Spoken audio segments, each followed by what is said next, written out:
बिस्मिल्लाहिर्रहमानिर्रहीम। अस्सलाम वालेकुम। जुवेनाइल जस्टिस सिस्टम एक्ट 2018 ये सिविल डेथ के एग्जाम में पेपर 3 में क्रिमिनल लॉ का पार्ट है ये, और ये बहुत ही छोटा सा एक्ट है। 3 से 4 बमुश्किल सवाल इसके बनते हैं। अगर ये अच्छे तरीके से कर लिया जाए और इसमें से एक सवाल आ जाए तो अच्छे खासे मतलब जो पासिंग रेशो है ना वो बढ़ जाती है इसकी वजह से, जो माइनर एक्ट्स की वजह से। अलबत्ता क्रिमिनल लॉ में जो प्रीवियसली जो है वो सीआरपीसी और पीपीसी पे फोकस किया जा रहा है, लेकिन फिर भी अगर जो इसमें से कोई क्वेश्चन आ जाता है और उसको अटेम्प्ट किया जाए तो वो अच्छे नंबर दे सकता है। चलें जी, शुरू करते हैं कि जुवेनाइल जस्टिस सिस्टम एक्ट 2018 ये एक्ट नंबर 21 है 2018 का। इससे पहले जुवेनाइल जस्टिस सिस्टम ऑर्डिनेंस था 2000 का, उसको इसने रिपील किया। ये है जी, एक्ट बनाया क्यों गया था? Provide criminal justice system for juvenile. Juvenile किसे कहते हैं? जो 18 साल से कम के बच्चे होते हैं तो उनको जुवेनाइल कहा जाता है। अच्छा जी, ये बनाया गया था provide criminal justice system and social reintegration of juveniles. ये बेसिकली जुवेनाइल्स के राइट्स को प्रोटेक्ट करने के लिए बनाया गया था, ताकि उनके लिए एक रिहेबिलिटेशन सेंटर अलग से बनाया जाए, उनका ट्रायल अलग से किया जाए ताकि वो हैबिचुअल ऑफेंडर ना बन सकें।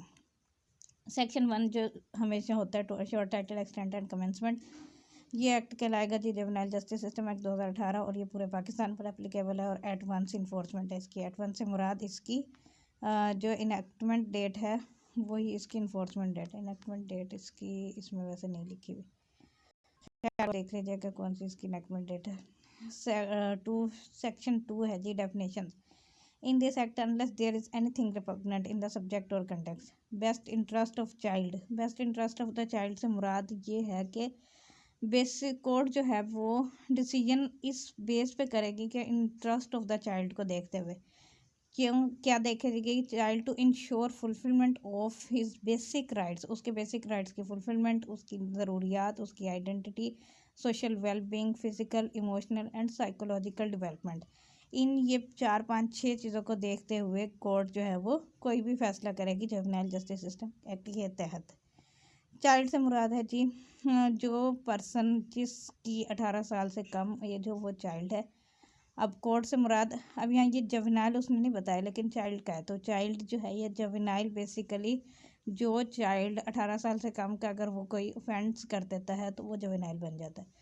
अच्छा जी, आगे है कोड। कोड से मुराद सीआरपीसी है। डाइवर्जन, डाइवर्जन से मुराद अल्टरनेटिव प्रोसेस है, मतलब जो एक ट्रायल का प्रोसीजर है, ट्रायल के प्रोसीजर से हट कर एक डाइवर्जन का प्रोसीजर इस एक्ट में बताया गया, जो कि है डिटरमिन करने के लिए रिस्पॉन्सिबिलिटी और treatment of the juvenile on the basis of social, cultural, economic, psychological and educational background with resorting to formal judicial proceeding.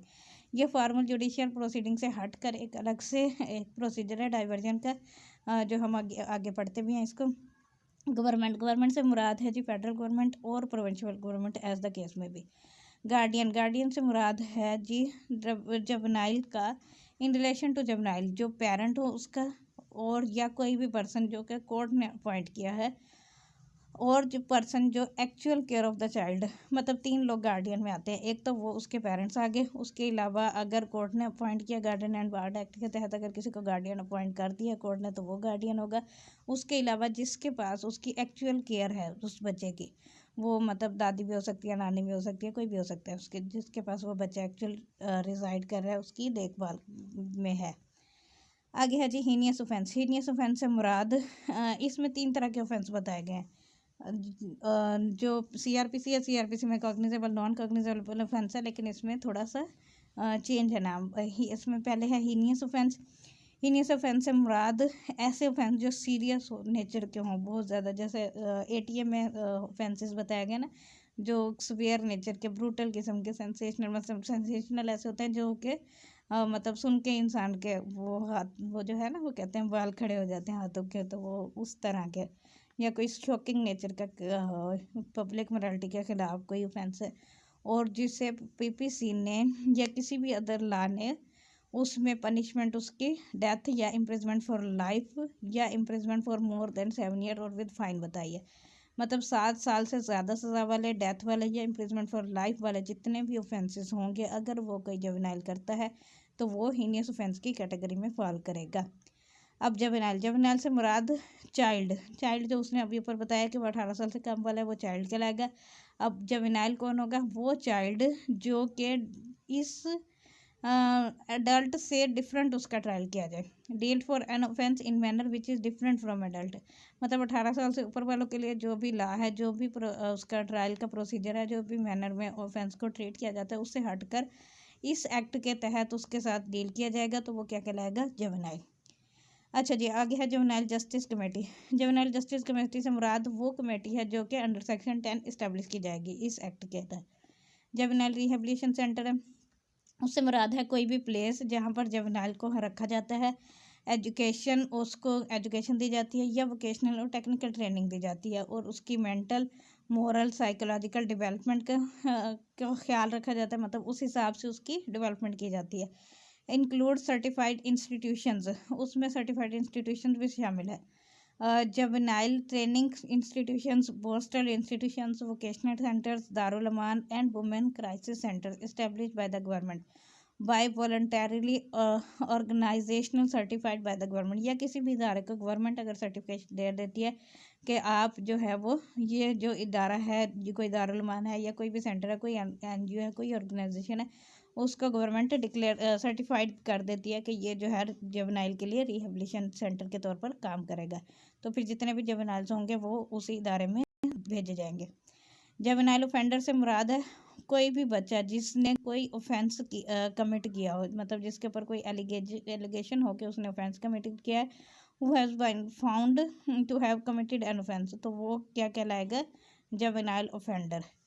अब मेजर, पहले था हीनियस ऑफेंस, अब मेजर ऑफेंस से मुराद है ऐसा ऑफेंस जिसको PPC ने या किसी भी और लॉ ने 3 साल से 7 साल तक की इम्प्रिजमेंट का कहा है, मतलब जैसे अगर थेफ्ट है तो थेफ्ट की थेफ्ट जो है वो माइनर ऑफेंस में आता है क्योंकि वो 3 साल तक है, ये 3 से 7 साल तक। जैसे डकैती, अगर कोई बच्चा डकैती में मुलविस है तो उसकी 7 ईयर पनिशमेंट है, तो वो किस में आएगा? मेजर ऑफेंस में आएगा। अब इसकी फिर वो पनिशमेंट, मतलब जो अलग अलग वो कैटेगरीज है ना उसकी, फिर ये बेलेबल नॉन बेलेबल के हिसाब से बेसिकली ये फॉल करेगा।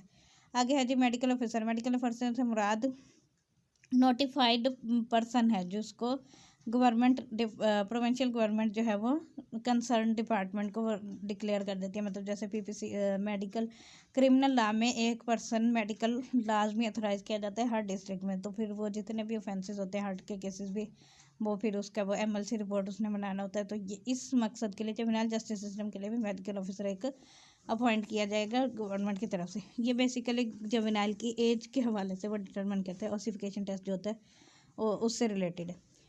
माइनर ऑफेंस आ गया जी। माइनर ऑफेंस से मुराद ऐसा ऑफेंस है जिसको PPC ने या किसी भी और लॉ ने इम्प्रिजमेंट उसकी बताई हो 3 साल तक, या फिर विद और विदाउट फाइन के साथ या फाइन के बगैर, मतलब जैसे थेफ्ट आप ले लें तो उसके 3 साल से साथ, तो वो माइनर ऑफेंस में आएगा। आगे है जी ऑब्जर्वेशन होम से मुराद कोई भी प्लेस जहाँ पर जुवेनाइल को रखा जाता है टेम्परेरी बेसिस पर या एप्रीहेंड बाय पुलिस, और एप्रीहेंड से मुराद एप्रीहेंडेड मतलब उसे जुवेनाइल को पुलिस ने गिरफ्तार किया हुआ, अरेस्ट किया हुआ। After obtaining remand from juvenile court से वो रिमांड लेकर फिर पुलिस ने उसको जिस जगह पर रखा हुआ है उस जगह को कहते हैं ऑब्जर्वेशन होम। और रखा क्यों है? इंक्वायरी कंडक्ट करने के लिए या इन्वेस्टिगेशन के पर्पज़ के लिए। प्रिस्क्राइब से मुराद prescribe by rules made under this act. Probation officer से मुराद वो पर्सन जो कि अपॉइंट किया गया प्रोबेशन ऑफ ऑफेंडर ऑर्डिनेंस 1960 के तहत।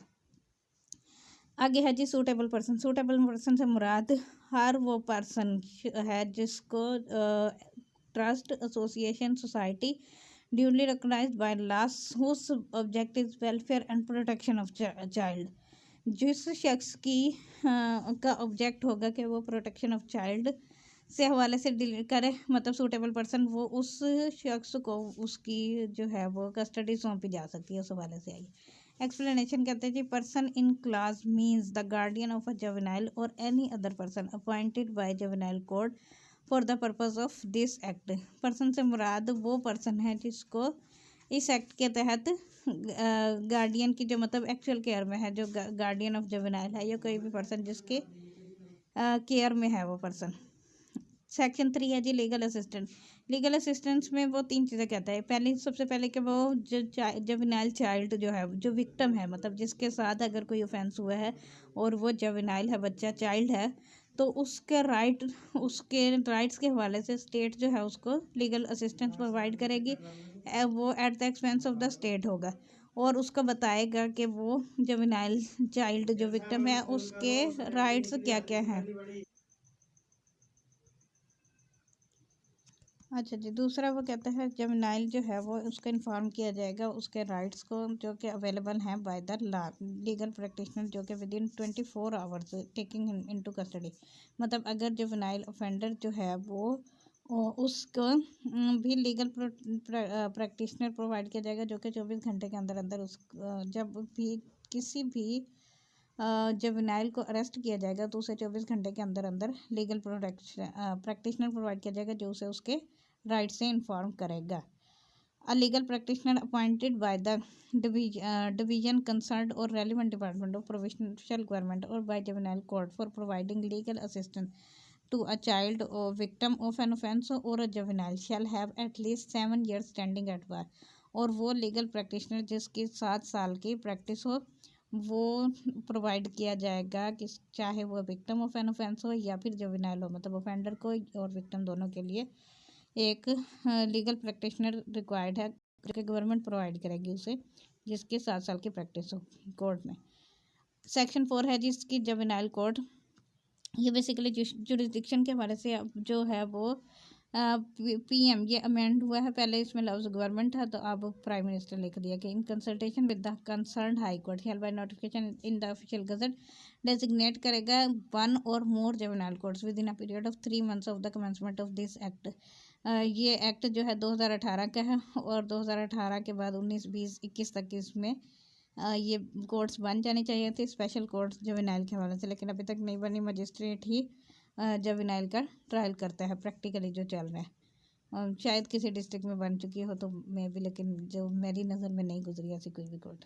मजिस्ट्रेट ही जनरली ट्रायल चल रहा होता है जुवेनाइल का भी। अच्छा जी, जुवेनाइल कोर्ट, लेकिन हमने पेपर पॉइंट ऑफ व्यू से सिर्फ यही बात लिखनी है जो इसमें है।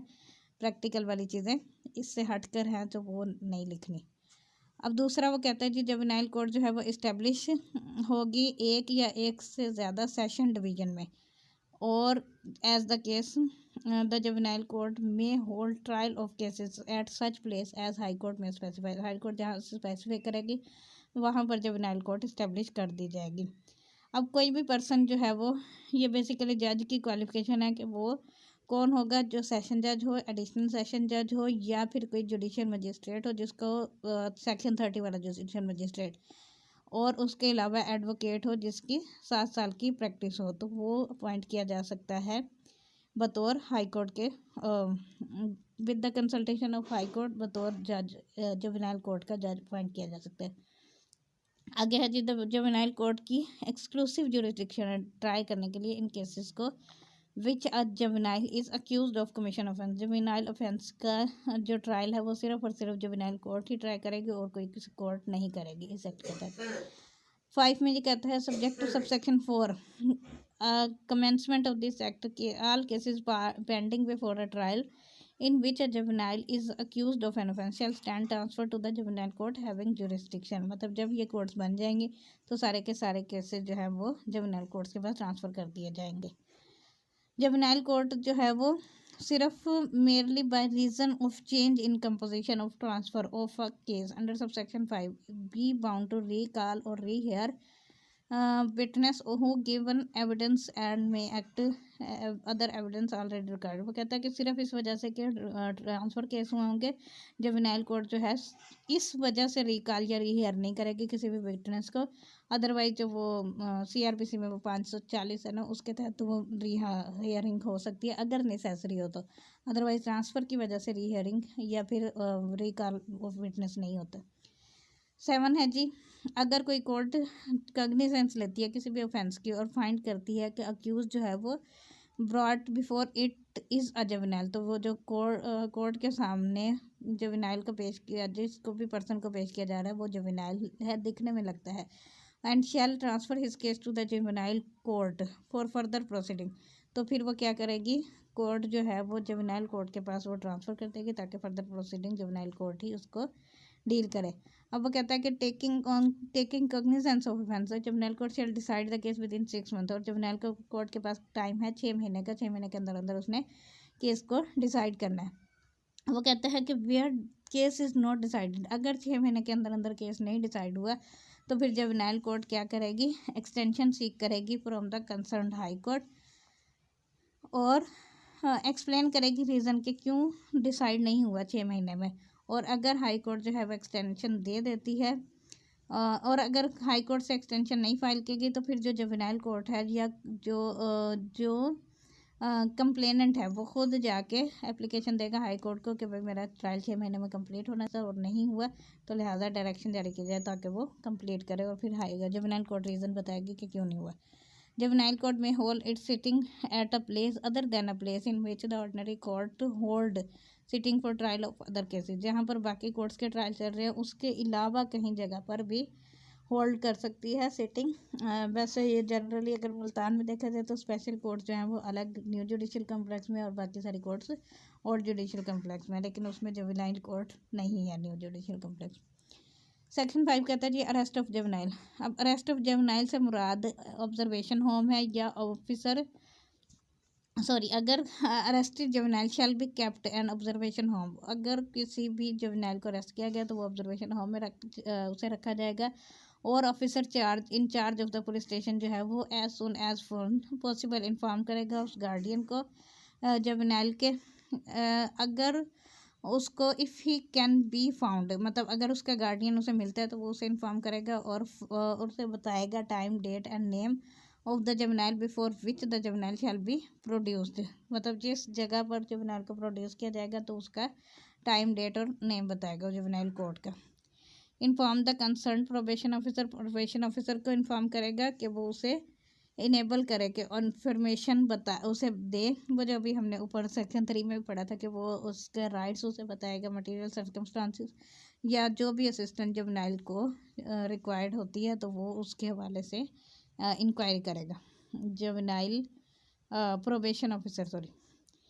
अब कोई भी जुवेनाइल मेरा ख्याल है थोड़ा उल्टा बोल गया मैं, ये जो वो सेक्शन 3 वाला था वो था लीगल असिस्टेंट, उसको जुवेनाइल के राइट्स बताएगा। ये है प्रोबेशन ऑफिसर जो इंक्वायरी करेगा उस जुवेनाइल से कि वो या जो भी सर्कमस्टांसेस है, मतलब जिन हालात वाक़यात में उसने कोई ऑफेंस कमिट किया या नहीं किया उस हवाले से, और फिर वो एक रिपोर्ट बनाएगा, रिपोर्ट बना के जुवेनाइल कोर्ट को देगा, वो रिपोर्ट आगे आएगी। आगे कहता है जी no juvenile shall be arrested under any of the laws dealing with preventive detention और under the provision of chapter 7 of the code. किसी भी जुवेनाइल को अरेस्ट नहीं किया जा सकता प्रिवेंटिव डिटेंशन में। CRPC की वजह प्रिवेंटिव डिटेंशन है ना कि वो जुर्म से पहले ही उसको उठा लेते हैं कि जी जुर्म का खतरा है तो प्रिवेंटिव डिटेंशन में रख लेते हैं, तो जुवेनाइल को नहीं किया जा सकता अरेस्ट। 3 में जी कहता है 5 की सब क्लास 3 के रिपोर्ट अंडर सेक्शन 173, जो चलान है वो 173 के तहत ही पेश किया जाएगा इसका, लेकिन उसके साथ साथ जो ऑफिसर इंचार्ज ऑफ द है ऑफिसर इंचार्ज SHO है वो जुवेनाइल जस्टिस कमेटी को मैटर रेफर करेगा, वही 173 का challan. Disposal of the case through diversion where it is so required under section 9। Section 9 आगे आएगा डाइवर्जन, अगर डाइवर्जन की ज़रूरत है तो फिर वो उसको जुवेनाइल जस्टिस कमेटी को रेफ़र करेगा चलान की रिपोर्ट। 6 कहता है जी release of juvenile on bail, juvenile को बेल पर रिलीज़ कर दिया जाएगा। अब वो कहता है कि notwithstanding anything contain in the court juvenile accused of bail offence, bail offence में तो लाजमी तौर पर बात है कि उसे बेल ग्रांट की ही जाएगी, लेकिन उसके अलावा भी जुवेनाइल को बेल ग्रांट की जा सकती है अगर already not release under section 496, अगर 496 में बेलेबल में आता है उसका ऑफेंस तो फिर तो जाहिर बात है उसका बेल तो 496 में तो बेल मैटर ऑफ राइट के तौर पर दी ही जाती है। अगर नहीं दी गई तो फिर जुवेनाइल कोर्ट जो है वो उसको बेल पर रिहा कर देगी विद और विदाउट श्योरिटी, सिवाय इसके कि यहाँ अगर रीज़नेबल ग्राउंड मौजूद है कि अगर उसको छोड़ दिया गया तो जुवेनाइल जो है वो किसी ऐसी एसोसिएशन में मुलविस हो जाएगा जो कि क्रिमिनल है, या फिर उसको उसकी जान का ख़तरा है, मतलब अगर उसको रिलीज़ कर दिया गया तो उसको ख़तरा है कोई, और उसके अलावा यह सिचुएशन इस तरह की है कि जुवेनाइल जो है वो कोर्ट में जो भी पेश किया गया है उस सूटेबल पर्सन और juvenile rehabilitation centre under supervision of probation officer, तो अगर उसे मतलब बेल पर नहीं छोड़ा गया इन दो रीजंस की वजह से कि या तो वो किसी एसोसिएशन में मुलविस हो जाएगा या फिर उसकी जान को खतरा है, तो फिर उसे रिहेबिलिटेशन सेंटर में भेजा जाएगा और प्रोबेशन ऑफिसर के हैंड ओवर किया जाएगा। अब जुवेनाइल जो है वो shall not under any circumstances be kept in a police station under the police custody और जेल इन सच केसेस। जुवेनाइल को किसी भी सूरत में शैल है, मैंडेटरी है कि उसको जेल में नहीं रखा जाएगा, ना ही पुलिस कस्टडी में रखा जाएगा, लेकिन ये प्रैक्टिकली फॉलो नहीं हो रहा अफसोस। The juvenile court shell in a case where a juvenile is not released under subsection 1 direct the police officer for tracing guardian of such juvenile, and where the guardian of such juvenile is traced out, the juvenile court may immediately hand over custody of the juvenile to his guardian। Juvenile court क्या करेगी कि वो उसे guardian को ढूंढने का कहेगी, और अगर उसका गार्डियन मिल जाता है तो फ़ौरन उसकी कस्टडी गार्डियन के हवाले कर दी जाएगी बच्चे की। अगर जुवेनाइल जो है अरेस्ट किया गया है और डिटेन किया गया है कमीशन ऑफ माइनर ऑफेंस या फिर मेजर ऑफेंस के लिए for the purpose of this act shall be treated as if he was accused of commission of bailable offence. मतलब इस एक्ट में जुवेनाइल जस्टिस सिस्टम एक्ट 2018 के तहत जितने भी माइनर ऑफेंसेस है, माइनर ऑफेंसेस से मुराद वो 3 साल तक की सज़ा वाले, और जितने भी मेजर ऑफेंसेस है, मेजर ऑफेंसेस से मुराद 3 से 7 साल की सज़ा वाले, और उनमें अगर कोई ऑफेंडर है जुवेनाइल तो उसको बेल ग्रांट की जाएगी लाजमी तौर पर। ठीक हो गया। आगे है शैल का लफ्ज़ है इस पर भी, और जो 7 से ऊपर वाले ऑफेंसेस हैं उसमें अभी आगे आ रही है बात वो बेल वाली। मेरा जुवेनाइल मोर देन 16 ईयर्स, अगर जुवेनाइल 16 साल से मतलब 16 से 18 के दरमियान में हला है और उसने कोई हीनियस ऑफेंस कमिट किया तो फिर may not be release on bail. May not का लफ्ज़ है मतलब बेल दी भी जा सकती है और नहीं भी दी जा सकती, वो totally discretion of the court है। अगर कोर्ट को लगता है कि रीजनेबल ग्राउंड है कि उसको जो जुवेनाइल है वो इन्वॉल्व है इन कमीशन ऑफ हीनियस ऑफेंस तो वो नहीं भी दे सकती। आगे है जी 5 में, जहाँ जुवेनाइल कोर्ट को लगता है कि डिले जो है वो ट्रायल में हो रहा है जुवेनाइल का has not been occasion by an act और ओमिशन ऑफ द जुवेनाइल, ये वजह 497 CRPC की स्टैट्यूटरी ग्राउंड पर बेल दी जाती है ना, ये वो वाली स्टैट्यूटरी ग्राउंड है कि जिस पर अगर ट्रायल जो है उसकी डिले की वजह से नहीं हो रहा या किसी और person acting on this behalf any right of privilege under law for the time being in force such juvenile shall be release on bail. तो फिर मतलब ये जो हीनियस ऑफेंस वाला भी जुवेनाइल है तो उसका भी बेल मिल जाएगी। If he has been detained for continuous period of 6 month, अगर 6 महीने तक वो मुसलसल डिटेंशन में है तो उसको, और उसका ट्रायल कंप्लीट नहीं हुआ तो फिर यहाँ पर लफ्ज़ कंक्लूड नहीं है कंप्लीट है, क्योंकि 6 महीने में जुवेनाइल का ट्रायल कंप्लीट होना ज़रूरी है, तो उसे फिर बेल पर रिहा कर दिया जाएगा। 7 में है जी investigation in juvenile cases. A juvenile shall be interrogated by a police officer not below the rank of sub inspector and under supervision of superintendent of police और SDPO, या तो SP या फिर SI सब इंस्पेक्टर या फिर SP इसकी investigation करेगा, इससे नीचे का बंदा नहीं कर सकता इसकी investigation. The investigation officer designated under subsection 1 shall be assisted by a probation officer or by a social welfare officer notified by the government to prepare social investigation report to be annexed with the report prepared under section 173 of the code, कि वो जो है probation officer report बनाएगा और report बना के वो 173 के साथ वो रिपोर्ट अनेक्स की जाएगी। 8 में है जी डिटर्मिनेशन ऑफ एज।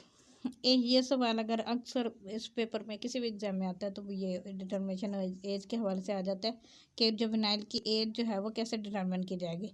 जब कोई person allege to have committed offence physically appear होता है, लगता है कि मतलब फिजिकली लगता है कि वो बच्चा जुवेनाइल है, या वो खुद क्लेम करता है कि जी मैं तो जुवेनाइल हूँ, तो फिर क्या करेगा officer in charge of the police station जो है SHO है या इन्वेस्टिगेशन ऑफिसर है, वो क्या करेगा इंक्वायरी करेगा खुद और डिटरमिन करेगा उसकी एज को on the basis of his birth certificate, उसके बर्थ सर्टिफिकेट देखेगा, एजुकेशनल सर्टिफिकेट या कोई भी अदर पर्टिनेंट डॉक्यूमेंट है, मतलब उसका अगर ID कार्ड वगैरह है या कुछ भी है तो उससे जिससे पता चल सके कि वो उसकी एज कितनी है। तो वो खुद डिटरमिन करेगा। और अगर वो ऐसा कोई भी डॉक्यूमेंट मौजूद नहीं है तो फिर क्या करेगा, मेडिकल एग्जामिनेशन करवाएगा, उसकी रिपोर्ट बाय मेडिकल ऑफिसर। तो फिर मेडिकल ऑफिसर की रिपोर्ट से पता चलेगा कि वो जुवेनाइल है या नहीं है। इसके लिए वो ओसिफिकेशन टेस्ट होता है। अच्छा, अब वो कहता है कि अगर कोई अक्यूज पर्सन है जो कि फिजिकली अपेयर होता है कि वो जुवेनाइल है, for the purpose of this act brought before a court, court के सामने लाया जाता है under section 167। Court, the court before granting further detention shall record its finding regarding age on the basis of available record, including the report submitted by police or medical examination report by a medical officer। तो क्या करेगी court जो है वो further detention देने से पहले, मतलब उसको रिमांड देने से पहले रिकॉर्ड करेगी उसकी फाइंडिंग, उसकी एज के हवाले से जो भी अवेलेबल रिकॉर्ड है उसके, और पुलिस की रिपोर्ट या फिर मेडिकल ऑफिसर की रिपोर्ट है उसके हवाले से अपनी फाइंडिंग देगी। मतलब अगर जुवेनाइल है तो उसे जुवेनाइल के हिसाब से डील किया जाएगा, अगर जुवेनाइल नहीं है तो फिर उसका जनरल ट्रायल जो भी है वो चलेगा। सेक्शन 9 है जी disposal of cases through diversion. अब ये एक क्वेश्चन इस डाइवर्जन में से भी आ सकता है अगर आए तो, कि वो कहता है कि with the consent of a juvenile और हिज गार्डियन, या तो जुवेनाइल या उसके गार्डियन के कंसेंट से जो भी केस होगा उस हिसाब से the complainant against the juvenile relating to offences as specified in subsection 6 shall be refer to the juvenile justice committee for disposal of the same through diversion. तो फिर क्या है, उसका जुवेनाइल जस्टिस कमेटी के हवाले कर दिया जाएगा उस जुवेनाइल ऑफेंडर को, ताकि वो उस केस का फैसला करे डाइवर्जन के थ्रू। डाइवर्जन क्या होता है कि किसी और तरीके से, कोई और तरीका क्या मतलब जो जनरल ट्रायल है, ट्रायल का तरीका नहीं होगा, ये वाला तरीका फॉलो किया जाएगा जो ये सेक्शन 9 में बता रहे हैं। सब क्लास 2 में कहते हैं जी diversion can be exercise at any state, किसी भी स्टेट पर डाइवर्जन को एक्सरसाइज किया जा सकता है in course of investigation by police and during trial, investigation के टाइम पर भी या ट्रायल के दौरान भी, by prosecution and the court in the prescribe. Prosecution भी कह सकती है कि इसको डाइवर्जन के मतलब जो जस्टिस कमेटी बनी हुई है डाइवर्जन की वहाँ पर भेजा जाए, या फिर जुवेनाइल कोर्ट भी कह सकती है इस हवाले से। अब जहाँ पर केस जो है रेफर किया जाएगा जुवेनाइल जस्टिस कमेटी को बाय द पुलिस के ज़रिए, the submission of report police officer required under section 173, 173 का चलान वो साथ लगाएगी, और shall be postpone till the final order of the committee. तो 173 का जो चलान है वो पोस्टपोन कर दिया जाएगा जब तक कि जुवेनाइल जस्टिस कमेटी का फाइनल ऑर्डर नहीं आ जाता। अब जुवेनाइल जस्टिस कमेटी जो है वो ऑर्डर क्या करेगी, with the consent of person against whom an offence was committed, मतलब जो विक्टिम है उसकी कंसेंट के साथ, by resorting to different modes of diversion including. अब ये जो है कितने 4 7 मोड्स हैं जिन जो कि वो जुवेनाइल जस्टिस कमेटी जो है वो इनके तहत फैसला कर सकती है। या तो उसकी रेस्टिट्यूशन ऑफ मूवेबल प्रॉपर्टी करवाएगी, मतलब जैसे अगर उसने कोई थेफ्ट की है तो वो उसकी प्रॉपर्टी रिस्टोर करवा देगी। Repression of the damage caused, जितना अगर उसका नुकसान हुआ है तो उस नुकसान का अजाला करवा देगी डैमेजेस के ज़रिए। और रिटर्न और अपॉलजी, ज़बानी या तहरीरी माफ़ी मंगवा लेगी। पार्टिसिपेशन इन कम्युनिटी सर्विस, या उससे कोई कम्युनिटी सर्विस का काम लेकर लिया जाएगा, मतलब ये उसकी सज़ा के तौर पर उसे कहा जाएगा कि भैया कम्युनिटी सर्विस का काम करो तुम। Payment of fine and cost of the proceeding, उससे फ़ाइन लिया जा सकता है और प्रोसीडिंग के कॉस्ट भी ली जा सकती है, ये जुवेनाइल ऑफेंडर से लिया जाएगा। प्लेसमेंट इन जुवेनाइल रिहेबिलिटेशन सेंटर में उसे भेजा जा सकता है, या फिर रिटर्न एंड ओरल रेप्रीमेंट, मतलब ज़ुबानी या तहरीरी उसे तनबीह की जाती है कि अब आइंदा तुमने ऐसा काम कोई नहीं करना। आगे है ये हम पढ़ रहे हैं section 9, provided that where the complainant is a state functionary, अगर कंप्लेनेंट जो स्टेट हो खुद, and offence has not been committed against a private person, और ऑफेंस जो है प्राइवेट पर्सन के खिलाफ नहीं हुआ, तो जुवेनाइल जस्टिस कमेटी क्या करेगी, डिस्पोज ऑफ करेगी केस को through diversion with the consent of concern public prosecutor. तो फिर पब्लिक प्रोसिक्यूटर के कंसेंट के साथ डाइवर्जन का फैसला होगा। For the purpose of diversion all offences इधर माइनर और major shall be compoundable, minor और मेजर ऑफेंसेज जो है वो लाजमी तौर पर कंपाउंडेबल होंगे, जो हीनियस ऑफेंस हैं वो नॉन कंपाउंडेबल है। Diversion shall be exercise in prescribe manner in cases where juvenile is accused of commission of minor offence when a juvenile is accused of commission of major offences and the age of juvenile is not more than 16 years at the time of commission। अगर तो juvenile जो है वो 16 साल से कम का है और उसने कोई माइनर या मेजर ऑफेंस किया तो उसे डाइवर्जन में ही भेजा जाएगा। सेक्शन 10 में है जी जुवेनाइल जस्टिस कमेटी, ये जो वही जो 9 वाली डाइवर्जन के केसेस को देखेगी। अब वो कहता है कि इस एक्ट के कमेंसमेंट के बाद but not later than 3 months, 3 महीने के अंदर अंदर जो है वो law and justice division in consultation with the concern session जज के कंसल्टेशन के साथ इस्टेब्लिश करेगी juvenile justice committee for each session division, हर सेशन डिवीजन में। और जुवेनाइल जस्टिस कमेटी में कौन होंगे? 4 लोग होंगे। और 4 लोग में कौन है? एक जुडिशियल मजिस्ट्रेट जो कि सेक्शन 30 वाला है, एक डिस्ट्रिक्ट पब्लिक प्रोसिक्यूटर है, तीसरा member of the bar council मतलब वकील है जिसकी 7 साल की स्टैंडिंग हो, और उसके अलावा प्रोबेशन ऑफिसर जो कि 17 ग्रेड का अपॉइंटेड बंदा होगा। आगे है जी place of sitting juvenile court की प्रेफरेबली किसी भी प्रीमिसेस में हो सकती है जुवेनाइल की in the same premises where the juvenile court hold sitting. तो जहाँ पर जुवेनाइल कोर्ट की सिटिंग होगी वहीं पर ही उसकी प्रोसीडिंग भी की जाएगी। Juvenile justice committee shall perform following function namely, तो वो क्या क्या फंक्शन परफॉर्म करेगी? डिस्पोज ऑफ करेगी केसेस को डाइवर्जन के जरिए, और upon referral from the police prosecution of juvenile as the case may be within the period of 1 month from the date of the referral inspect the observation home and juvenile rehabilitation centre and may give. अब ये उसके juvenile justice committee के काम है। एक तो उन्होंने 1 महीने के अंदर अंदर फैसला करना है, जुवेनाइल कोर्ट ने अगर ट्रायल करना है तो 6 महीने में करना है, जुवेनाइल जस्टिस कमेटी ने डाइवर्जन के थ्रू फैसला करना है तो 1 महीने के अंदर अंदर करना है उसने।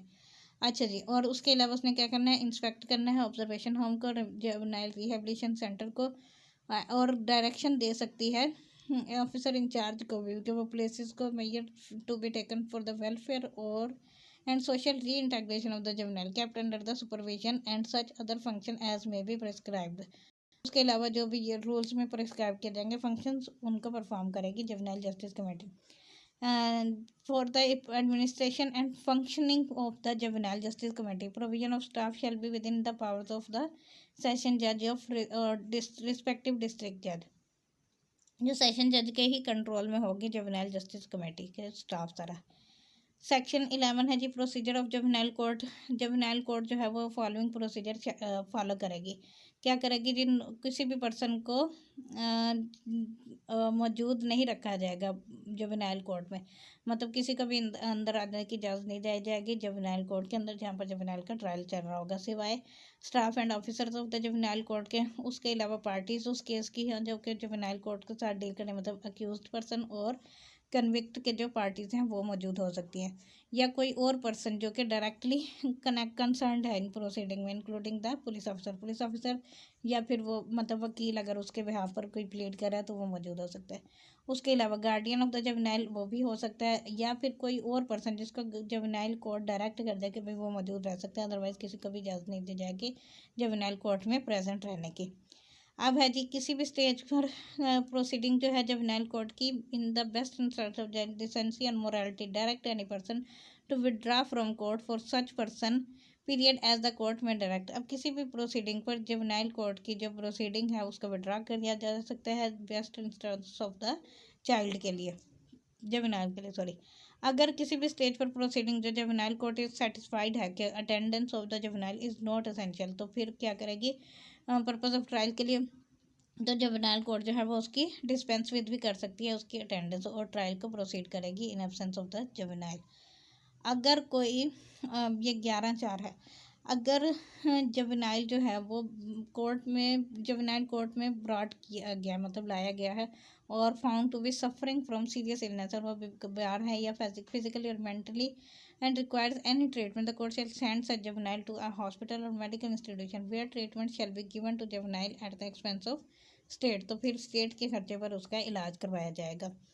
सेक्शन 12 है जी trial of juvenile with adult person. अब वो कहता है कि जनरली रूल तो ये है कि जुवेनाइल का ट्रायल जो है वो अडल्ट पर्सन के साथ नहीं हो सकता, लेकिन वो कहता है not withstanding anything contained in section 239 of the code or any other law for the time being in force and subject to the provisions of subsection 2 and no juvenile may be charged with and tried for any offense other with an adult। ये हो गया general rule कि वो उसका trial नहीं हो सकता है। फिर वो कहता है जुवेनाइल को चार्ज किया जा सकता है, ट्रायल की भी किया जा सकता है अदर जुवेनाइल कोर्ट के साथ, अगर कोर्ट सेटिस्फाइड है कि that in the interest of justice to hold a joint trial के जॉइंट ट्रायल किया जाना चाहिए, तो फिर वो हो सकता है। या फिर in case of joint trial juvenile court में dispense with physical presence of the juvenile, और अगर जॉइंट ट्रायल होगा तो उसकी फिजिकल प्रेजेंस को जो है वो डिस्पेंस विद कर दिया जाएगा, मतलब उसे फिजिकली नहीं बुलाया जाएगा before it without any application in this regard, and juvenile may be allowed to join the court proceeding through audio visual technology link.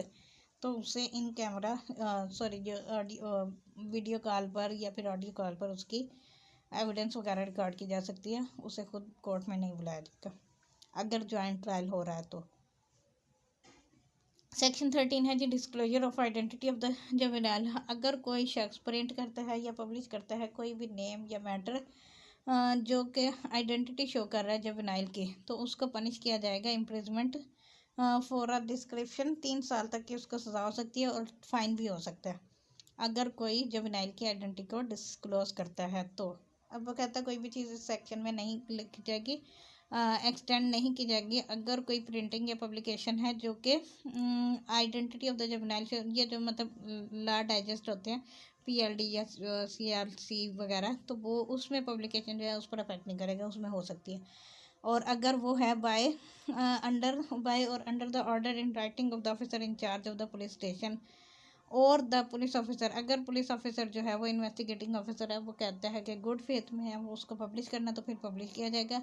या फिर कोई अथोराइजेशन है इन राइटिंग में फॉर जुवेनाइल की और नेक्स्ट ऑफ किन ऑफ द जुवेनाइल या उसका कोई रिश्तेदार जो है वो अथोराइज कर देता है कि ठीक है पब्लिश कर दिया जाए, हमें कोई इतराज़ नहीं है। या फिर provided that no such authorization shall be given next of kin to any other body other than chairman to the secretary by whatever name called any recognize welfare institution और ऑर्गेनाइजेशन, मतलब किसी को भी authorisation नहीं दी जा सकती, welfare institution या organisation हो तो उसको दी जाएगी।